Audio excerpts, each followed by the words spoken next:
Ex cheat on me with her cousin and expected to save face? I think not. For context, it was her cousin-in-law.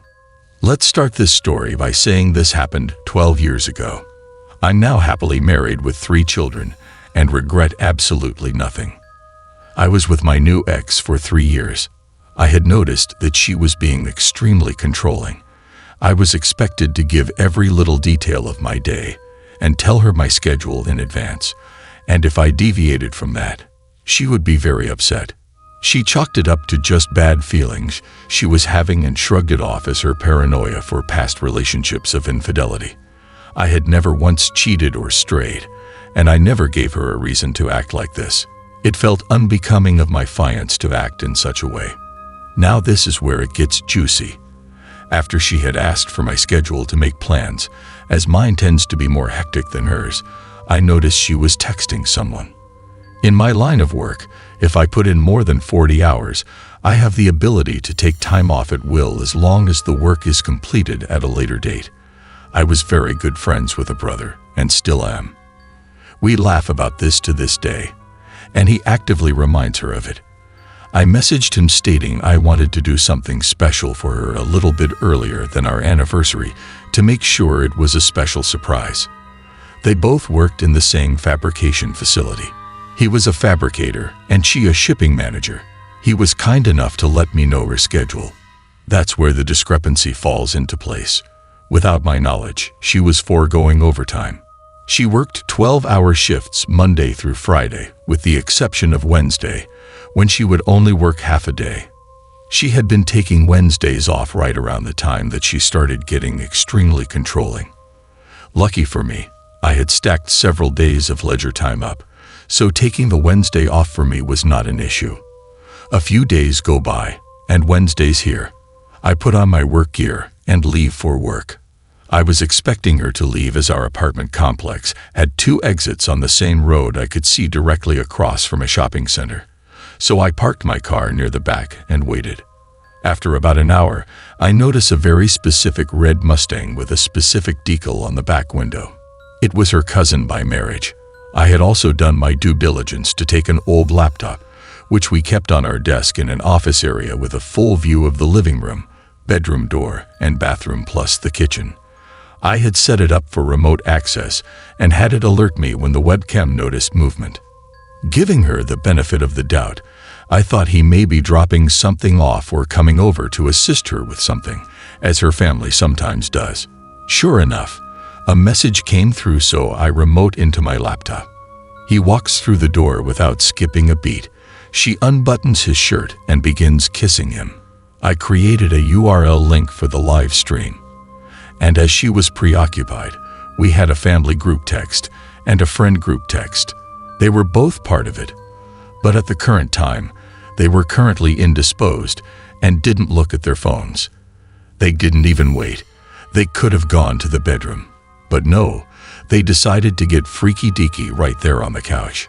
I sent the link off to the friend group chat and the family group chat. Within minutes, I'm getting calls non-stop from friends and family alike. There was no turning back. She was getting blown up, but she was ignoring her phone. Not until the 4th or 5th call came through did they decide to take a break. For context, the state I live in allows recording of personal property regardless of occupancy. I was the only one on the lease. She wasn't allowed to be on the lease because of poor credit. The call she had picked up was from her cousin's mother who she was banging. She answers the phone on speaker, and I kid you not, the first words out of his mother's mouth were, "Stop fucking my son." They both became rigid, and she began to stutter over her words, saying, "What are you talking about?" etc. The mother then divulged that there was a live feed of them sent out by me to her family. She grabbed every pillow off the couch and covered herself up. The cousin staggered off, trying to put on his pants and shoes, just to trip himself up and bang his head off my coffee table, leaving it with a divot. By this time, I had made my way to the front of the apartment complex. I was there to greet the adulterer as he came out of the front exit. He froze and began to cry, apologizing profusely. I'm not going to lie. What happened afterwards wasn't my best moment. and I nearly got into legal trouble if it weren't for the fact that he was trespassing on private property. Let's just say I had a cast for 6 weeks, and he wasn't in any family photos for months. I went up to the apartment, where she was now fully clothed and crying inconsolably. I asked her if it was snot or cum on her face. Then I told her not to answer because it didn't matter anyway. I gave her 1 hour to remove all her belongings, as again, everything in the apartment was mine except for clothes, some makeup, and a few kitchen utensils. Her mother would not let her move in, as she was just filled with embarrassment. Same for her brothers, and the cousin's mother kicked her son out. Rumors spread around our town very quickly, and for a lack of better words, she was untouchable. Story 2. Birthday present to ex-wife. Was told you guys would get a kick out of this. I had originally posted it to another topic, but it was suggested I'd share it with you. So here it is. Gather round, boy and girls, because it's time for the story of my cheating ex-wife and how I fucked her. Now bear with me, as this is a bit of a long one, but fuck it. So I had a feeling she was cheating, as she set off a lot of red flags. Constantly laughing and smiling when texting, saying it was just her mother when I asked. Needing to stay late every night after work. When I'd call in, her coworkers said she left hours ago. When I asked her what was going on, she'd laugh it off and say it was just something they did to each other at the office all the time. The last straw to where I knew something was definitely up was when she went out to get milk at 11:30 at night and didn't come back till 2 in the morning. Now, if there is any words of wisdom I can pass on to others in all my years of experience, it's if you think your significant other is cheating, hire a fucking private investigator.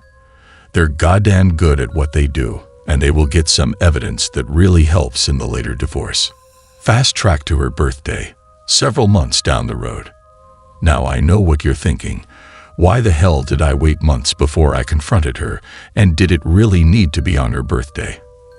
The answer to the first question is I wanted as much evidence as possible to hand off to my lawyer, as well as make arrangements to find a new place to live, etc. Answer to your second question is, of course, it had to be on her birthday.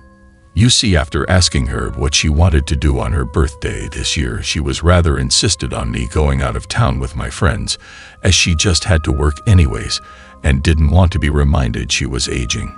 So I know something is up, and after finding a bottle of champagne and 2 glasses hidden in my closest something in my snaps, so I do what any sensible man would have done.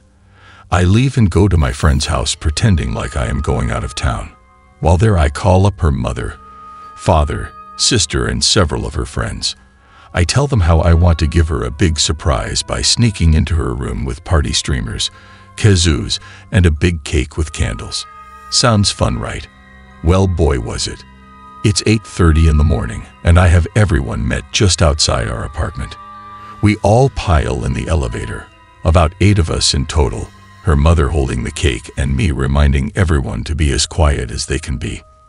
I put my key in and unlock the door. We all sneak in and make our way down the hall towards the bedroom. Each hold a kazoo, and Mom holding the cake, grinning from ear to ear. Well, as I throw open the door and we all yell surprise. But the surprise was on us, and there was my wife, bent over in doggy-style position with her lover staring at us wide-eyed mid-thrust. Mom drops the cake, sister screams, father begins to shout. I pretend like I'm horrified, to which her friends try to push everyone out while yelling at her. Wife, excuse me, ex-wife is sobbing and screaming, how could I? While the lover is desperately trying to put his pants on while running out of the place. Needless to say, it was one of the best birthday presents I have ever given. Polter gave ex-wife a kick-ass birthday present. Edit. Broke up text so easier to read. Edit 2. Posted a response to try and answer most your questions. Let me know if there is anything else you wanted to know.